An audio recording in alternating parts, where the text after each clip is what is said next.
I colli iberici sono appunto un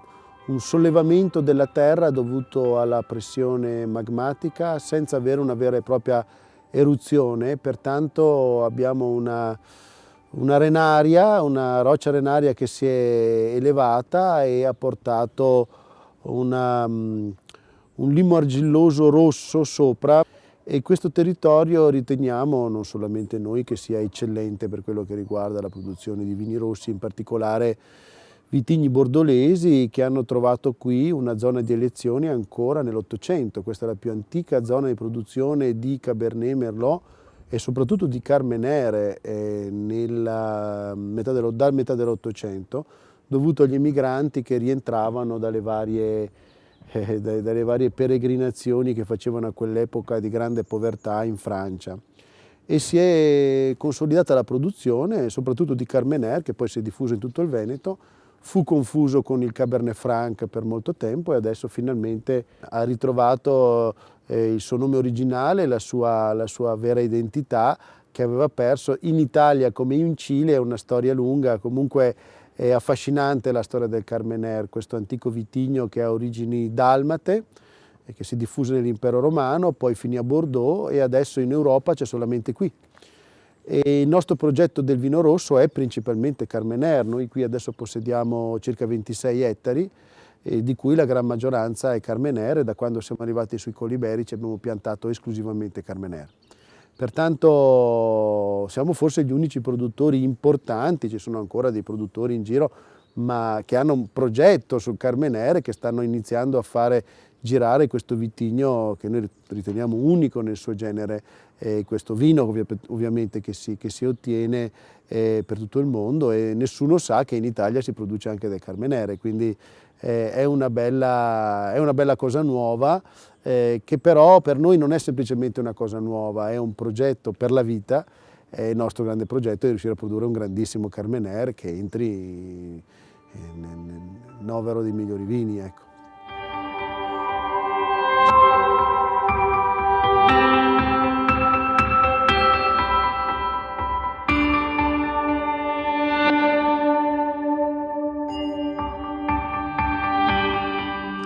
L'oratorio di San Lorenzo è un posto molto importante per noi, è un antico insediamento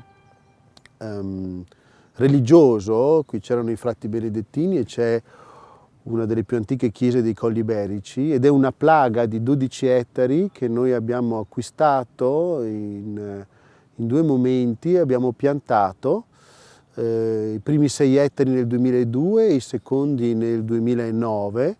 e sono oggi un vigneto di 12 ettari di Carmenere, sono 5.000 viti per ettaro, quindi sono 60.000 viti,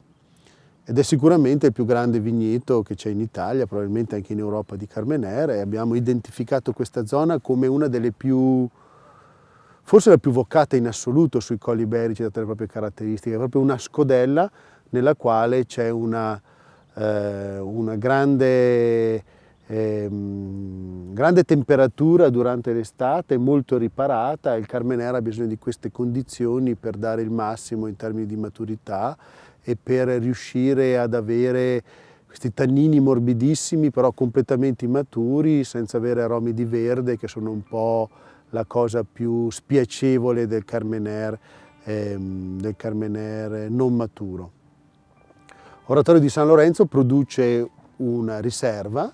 che si chiama Oratorio di San Lorenzo, che è 100% Carmenere. Abbiamo già fatto 2 annate, lo produciamo solamente nelle annate migliori, e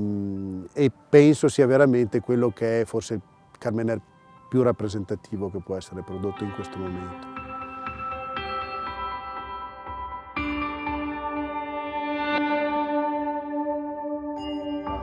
E allora, soprattutto negli ultimi anni, abbiamo premuto molto sull'acceleratore per andare ad un'ottimizzazione di tutti quegli aspetti che dovrebbero e che già stanno cominciando a dare dei grandissimi risultati: la gestione del suolo, dell'erba, la potatura della vite, la riduzione della vigoria, e essendo in zone fortemente vocate sia sulle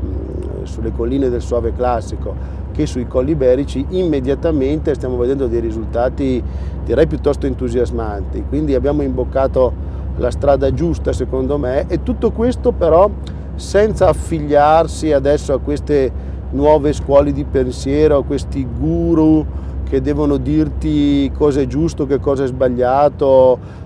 tutte queste cose che hanno sicuramente dei principi molto giusti ma che stanno diventando mode, e in molti casi un giornalista ha detto una cosa molto intelligente, ha detto biofurbetti, no? Anche noi lavoriamo in gestione biologica, nei Colli Iberici addirittura certificata, ma non stiamo lì a farne un argomento di vendita, è una scelta interna che noi abbiamo operato per avere il massimo della bontà dell'uva, per fare vini ancora più emozionanti se ci riusciamo, ma non perché questo sia per forza una cosa che dobbiamo dichiarare, una bandiera da sventolare sopra la nostra cantina.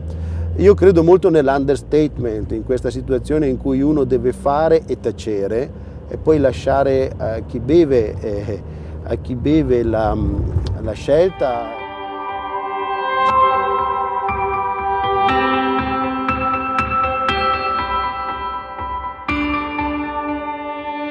Quando siamo arrivati sui Colli Iberici per la prima volta e ci siamo innamorati di questo territorio, l'idea era quella di produrre solo un vino rosso da un'unica azienda. Siamo riusciti ad acquistare questa proprietà, l'Onigo, e questa è una proprietà che è stata da poco piantata a Cabernet Sauvignon, quindi c'erano circa 4 ettari di Cabernet Sauvignon, e abbiamo immediatamente piantato un ettaro di Carmenère. Abbiamo iniziato un vino che abbiamo voluto chiamare Bradisismo. Bradisismo è il nome dell'evento geologico dei Colli Iberici, e per parecchi anni, a partire dal 97, questo è stato il nostro unico vino.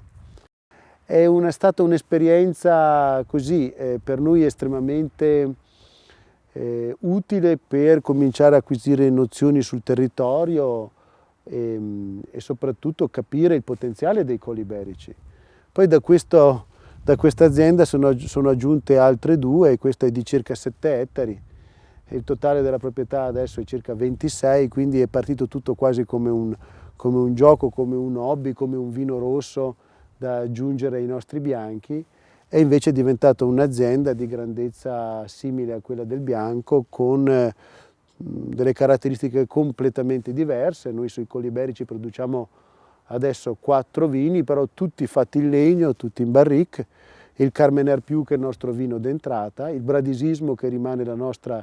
riserva classica, l'Oratorio di San Lorenzo che è la riserva di Carmenère, ed il Cabernet Sauvignon Selezione che è la riserva di Cabernet Sauvignon.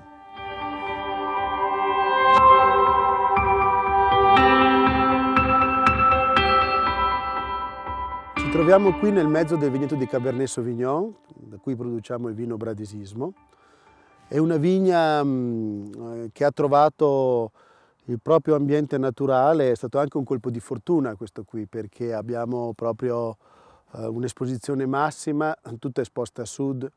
Le viti hanno un vigore perfettamente equilibrato, la maturità dell'uva qui, soprattutto nelle grandi annate, è incredibile, e nelle grandi annate produciamo anche un altro vino che chiamiamo adesso Cabernet Sauvignon Selezione, che è uno dei Cabernet più concentrati che vengono prodotti in Italia.